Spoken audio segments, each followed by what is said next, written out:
Hi friends, this is Harry. Cinema Bus update la ஒரு மேசிவான ஒரு update கொண்டு வந்திருக்கேன். அவெஞ்சர் சீரிஸ் எல்லாருக்குமே ரொம்ப பிடித்தமான ஒரு சீரிஸ்னு சொல்லலாம்.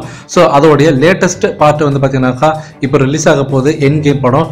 ஸோ இந்த படத்தோடைய ப்ரொமோஷனுக்காக இந்த படத்தோடைய டேரக்டர் வந்து இப்போ இந்தியாவுக்கு வந்திருக்காரு, ஜோய் ரசோ.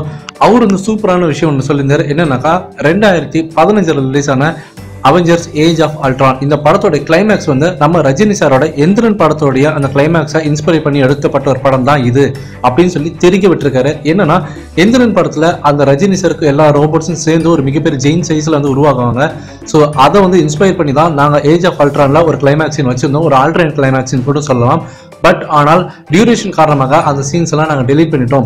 அதே போல ரஜினி சாரோட எந்திரன் படத்துல நிறைய சீன் வந்து எங்களை இன்ஸ்பயர் பண்ணியிருந்தது. நிறைய அதை ரெஃபர் பண்ணி தான் நாங்கள் இந்த படத்துல நிறைய சீன்ஸ் வச்சிருந்தோம். நீங்க அதை ஒத்து பார்த்துனா உங்களுக்கே புரியும் அப்படின்ற மாதிரி சொல்லியிருந்தாங்க. எந்திரன் படம் 2010 வந்து வேர்ல்டு வைட்ல வந்து ஒரு மிகப்பெரிய லெவலில் வந்து பிளாக் பஸ்டரா இருந்தது. ஸோ அதோட இன்ஸ்பிரேஷன் எடுத்து தான் பார்த்தீங்கன்னாக்கா இப்போ ஏஜ் ஆஃப் அல்ட்ரான் 2015 அதை ரிலீஸ் பண்ணியிருந்தாங்க. ஸோ இப்போ இந்த டேரக்டர் சொன்ன இந்த விஷயம் பார்த்தீங்கன்னாக்கா ஜோய் ரசோ சொன்ன விஷயம் எல்லாருமே வந்து பிரமிக்க வைக்க வச்சு தான் சொல்லணும். ஏன்னா நம்ம ரஜினி சார் ஒரு படம் வேர்ல்டு வைட்ல வந்து ஒரு இங்கிலீஷ் படத்துக்கு, அதுவும் உலகமே எதிர்பார்த்து கூட ஒரு சீரியஸான ஒரு இங்கிலீஷ் படத்துக்கு ஒரு இன்ஸ்பயர் ஆயிருக்குன்னா அது வேற லெவல் தான் நான் சொல்லுவேன்.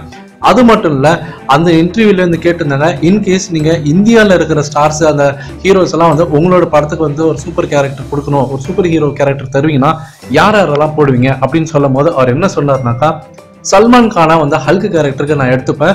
அதே மாதிரி ரஜினி சார் தான் அயன் மேன் அப்படின்ற மாதிரி அவர் சொல்லியிருந்தாரு. ஸோ ரஜினி சார் தான் அயன் மேன் அவர் சொல்லும் போதே பார்த்தீங்கன்னா அவர் கூஸ்பன்ஸ் மொமெண்ட்ஸாக தான் இருக்க முடியும். கண்டிப்பாக ஃபேன்ஸுக்கு எல்லாருக்காவது செலுத்தணும்னு நினைக்கிறேன். ஸோ அந்த வீடியோ லிங்கை என்னோட டிஸ்கிரிப்ஷன் செக்ஷன்ல தந்திருக்கேன். ஸோ மறக்காம போய் பாருங்க. ஸோ அவர் சொல்லும் போதே எனக்கு அப்படியே ஒரு செகண்ட் அப்படியே அயன் மேன் வந்து ரஜினி சாரோட யோசிச்சு பார்த்தேன், வேற லெவல்ல இருந்தது. அவெஞ்சர் சீரிஸ்ல ரஜினி சார் அயன் மேன் கேரக்டர்லாம் வந்தாருன்னா அதெல்லாம் நினைச்சு பார்க்கும் போதே பார்த்தீங்கன்னா தெய்வ லெவல் தான் நான் சொல்லுவேன்.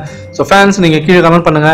எந்திரன் படத்தோடைய அந்த கிளைமேக்ஸ் சீக்வன்ஸை வச்சு தான் நாங்கள் ஏஜ் ஆஃப் அல்ட்ரான் படத்தோட கிளைமேக்ஸை எடுத்தோம், அதுக்கு ஒரு இன்ஸ்பிரேஷனா இருந்திருக்கு அப்படின்ற மாதிரி இப்போ அவெஞ்சர்ஸ் படத்தோட டேரக்டர் சொல்றாரு. அதே மாதிரி அவெஞ்சர்ஸ் படத்துல அந்த அயன்மேன் கேரக்டர் சூட்டபிளான கேரக்டர் யாரா இருப்பாங்கன்னா நம்ம இந்தியன் ஹீரோஸ்ல ரஜினி சார் தான் அப்படின்ற மாதிரி ஆணித்தரமா சொல்றாரு. ஸோ இதெல்லாம் நீங்க எப்படி பாக்குறீங்க, எந்த அளவுக்கு இது கேட்கும் போது உங்களுக்கு வந்து ஒரு வேற லெவல் ஒரு எனக்கு அப்படியே ஒரு எமோஷனல் மூமெண்ட் தான் நான் சொல்லுவேன், நான் ஒரு ஃபேனா. ஸோ ரஜினி சார் அந்த மாதிரி ஒரு சூப்பர் ஹீரோ கேரக்டர் பார்க்கும்போது எப்படி இருக்குன்னு நினைக்கும் போதே எனக்கு வேற லெவலில் தோணுது. உங்களுக்கு எப்படி தோணுதுன்றதை நீங்க கீழே கமெண்ட் பண்ணுங்க ஃப்ரெண்ட்ஸ்.